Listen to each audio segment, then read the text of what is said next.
كما تمتزج روعة الساحل والغابة في مدينة عريقة لها من التاريخ والقصص البحرية ما يجعلها من أجمل مدننا الساحلية. تعطيك بن حواء الإشارة بأنها تحمل هذه المؤهلات.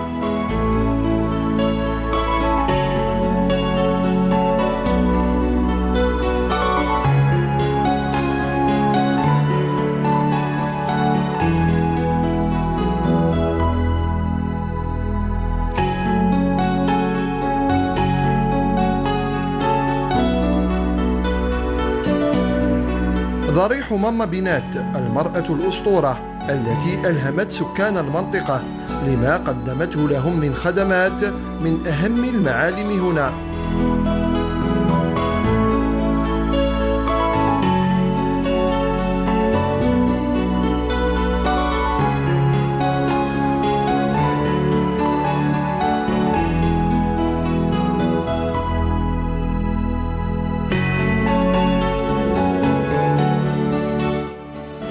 إضافة إلى الموروث الثقافي الضارب في التاريخ عبر مختلف الحقب.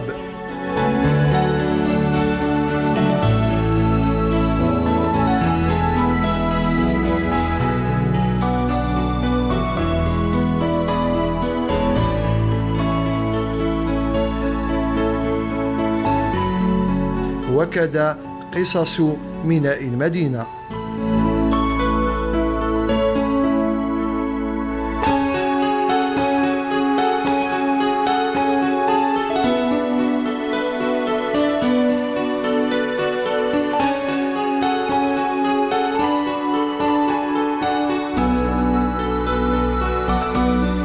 وسر بن حواء هو هذه الثنائية التي تجمع الأزرق والأخضر في صورة جمالية تسر الناظرين وتفتح شهية الزائرين.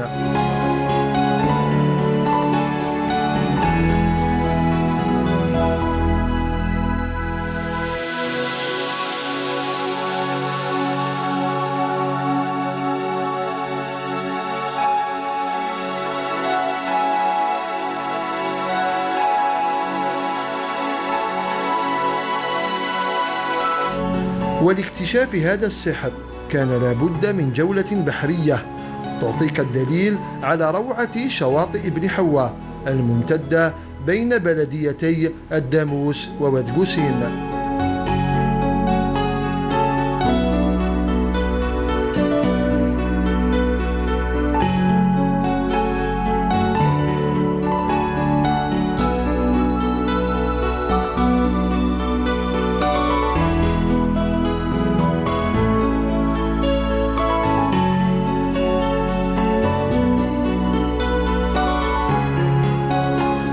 إذن هذه اللوحة البحرية ترشح نفسها في مزاد المدن الساحلية للظفر بأعلى المراتب عن جدارة، فلا تضيعوا فرصة اكتشافها.